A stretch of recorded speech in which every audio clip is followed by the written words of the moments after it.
Hello,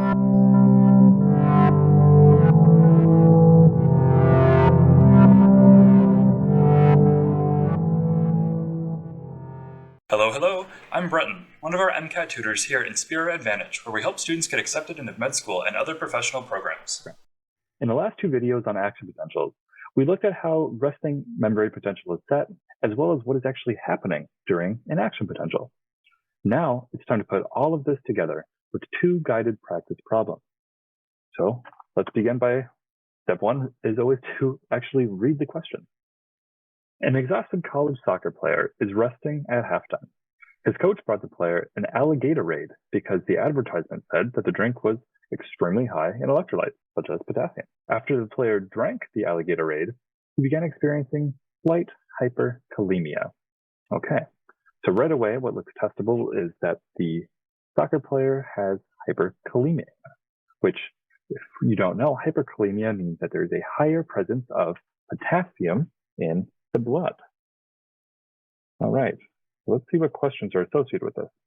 The first one is, how would hyperkalemia influence the player's resting membrane potential? This is a very, very good question, and a question I've seen asked on the MCAT several times. So you want to be familiar and comfortable with balancing these ions in your head. But for now, let's draw out a quick sketch to help us answer this one. So I'm going to start off by just drawing a good old neuron. So just drew the dendrites. I'm going to give it the axon. A little bit of a short neuron, but that's okay. So now let's zoom on in. So from the first video, we remember that potassium is higher inside the neuron typically. Okay. Well, now we're saying the soccer player has hyperkalemia. So this doesn't mean that there is more potassium outside the neuron than is inside, but it means that there is more than usual. So maybe to show this the best diagrammatically, I'll put 3 big arrows of potassium inside. So it's still going to leave. You know, we've still got all of our potassium channels. We've still got potassium leaving. That's definitely going to happen. No doubt about that. But for some reason, we think that higher potassium might be screwing with our membrane potential in some way. So let's look at our options, and maybe that'll help guide us. So looking at A, no change. Well, maybe we'll leave that for now. Bring it closer to the threshold potential. Okay, well, threshold potential, we know threshold potential, that's about negative 55 millivolts. And right now, resting membrane potential is negative 70 millivolts. So if we're going to go from negative 70 to 55, that would mean we're getting more positive. Neuron is more positive. Well, let's see. Does that make any sense? Again, let's zoom back on here. So normally we have quite a bit of potassium leaving the neuron. When we have the potassium leaving the neuron, well, we're potassium positively charged. So that must mean that the neuron is becoming more negative. So normally, potassium leaves, we get more negative. So there's more potassium outside of the cell. Well, just based on probabilities, right? This is similar to osmosis, right? If we've got more potassium on one side of a membrane than the other, they're going to move across that membrane. But how much depends on that gradient. Really, what we've done with hyperkalemia is we have lowered the potassium gradient. Let's put some numbers on this. It's a bit easier to see. Let's say over here on the left is the ICF, or inside the neuron. And on this side, we have the ECF, or the extracellular fluid, outside the neuron. So let's say we do normal here. I'll draw a little line. And then let's say we do hyperkalemia down here. Call it hyper K. Normally, the ICF is going to, let's say we've got 10 potassiums inside, maybe 1 potassium outside. We're going to have a whole lot of potassium move across. So let's imagine there is no other type of transport. In the end, we're going to move 4 potassium on over. Now let's look at hyperkalemia. Again, we're still going to have the exact same amount of potassium inside the cell, but now the ECF is slightly more salty, slightly more potassium in there. And let's just say 2. We've got double. We've got double the potassium. Well, now we're only going to be losing 3 potassium ions.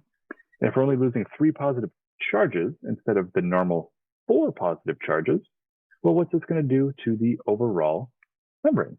Well, what's going to happen here? If less potassium is leaving the inside of the cell, this is going to make the cell more positive because we're losing less positive charge. Therefore, we're holding on to more positive charge. So I'll say more positive, less positive. So we've become more positive compared to normal. Well, we just talked about how getting closer to threshold potential would be more positive. So for that reason, it's got to be B, becoming closer to threshold potential. Okay, that makes sense. Now, let's look at question 2. Which of the following properties of the action potential will be altered in the hyperkalemic player? Well, looks like when I see this type of question, I get really excited because we're between 2 different options. We've got either we're increasing or decreasing the frequency, or we're doing something with the amplitude of depolarization. So this is super nice. All we have to do is first figure out, okay, is this going to interfere with frequency or amplitude? And then we've eliminated half of our answer choices. So let's do that first.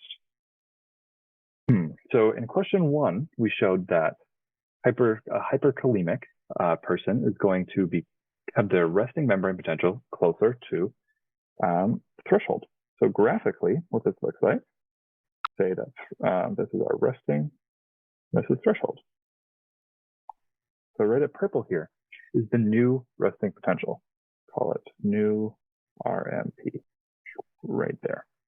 Okay, when we have sodium coming into the cell to begin the action potential, sometimes not enough gets there, right? So if we have enough, oh, it didn't quite get there, no action potential. But now we're starting at a much more positive. We're already more positive. So all it takes is a little one to begin our crazy action potential. So really, this could be like a change of from here to here. Maybe that's only 5 millivolts instead of the normal 15 millivolts. Well, and just looking at this, we see, okay, the height's not going to change. We're always going to hit our 40 millivolts. That's not going to change. But we are closer to threshold potential. So immediately I'm going to see this. I'm going to say, okay, we're not messing with amplitude at all. So C or D off the table. We're going to increase or decrease the frequency. Well, if we reference the graph we just made, since our new resting membrane potential is closer to threshold potential, it'll take less of a stimulus to cause an action potential. Well, that sounds like it's going to lead to accidental misfires. And it's not going to lead to fewer misfires, but it's going to lead to more misfires. Well, more firing of an action potential, that's just a synonym for saying we're going to increase the frequency. So that's how we're going to land on B. Now, we have synthesized quite a few complex topics here in these 2 guided examples. So if any of this was tricky or unclear, I really recommend going back and watching those first 2 videos we made here on action potentials. And as always, if you have any questions, please throw them down in the comments. I'll be happy to go through those and answer them to the best of my ability.